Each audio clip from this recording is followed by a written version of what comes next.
Mbola iverentsika ihany moa ny vaovao ara-pinoana rehefa avy eo fa hotoizantsika eo anatin'ny lafiny ara-politika aloha izany.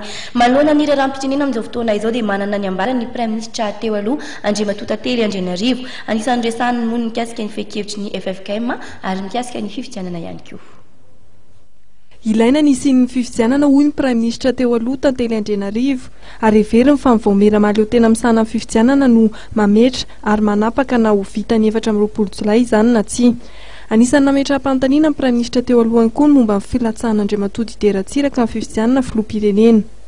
Tsy afaka valy andre fantan'izay ka ny Président Ratsiraka mahafantatra ny ataotsy. Matoky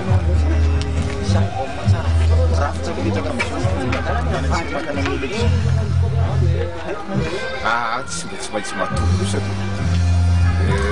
mamaky ny hainao aman-jery aloha dia misy fanontaniana betsaka mipetraka apetraky ny tokony raikitra politika avakely mamaky an'ireny dia hoe ela ny eka tena mba iroso tokoa amin'ny filaminana antsika amin'ny fifidianana. Mikasika ny fanapahan-kevitra izay mivoaka tamin'ny fivoriana ny karakarain'ny FFKM dia laza ny Prime Ministra teo aloha Tantely Andrianarivo fa ny filoham-pirenena izay voafito ny tokony mandray ny sosi-kevitra izay naroso ny mpizaika tamin'ny fivorian'ny FFKM. Résolution fomba roany iny azo eritreretana izy misy hoe fangatahana fanadiadiana momba ny rafitra hitondrana raharaham-pirenena.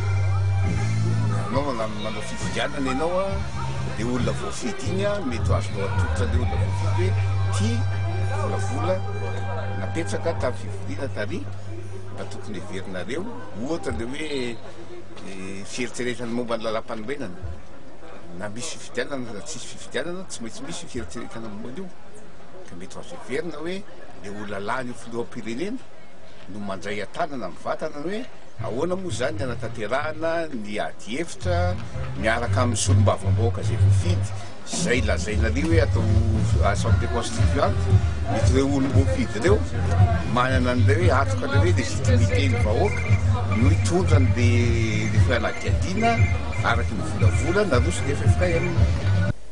Araka izany dia heverin'ny Prime Ministra teo aloha Tantely Andrianarivo fa anjaran'ny filoham-pirenena voalohany amin'ny Repoblika faha-efatra no manao ny lalam-panorenana sy ny fampihavana pirenena.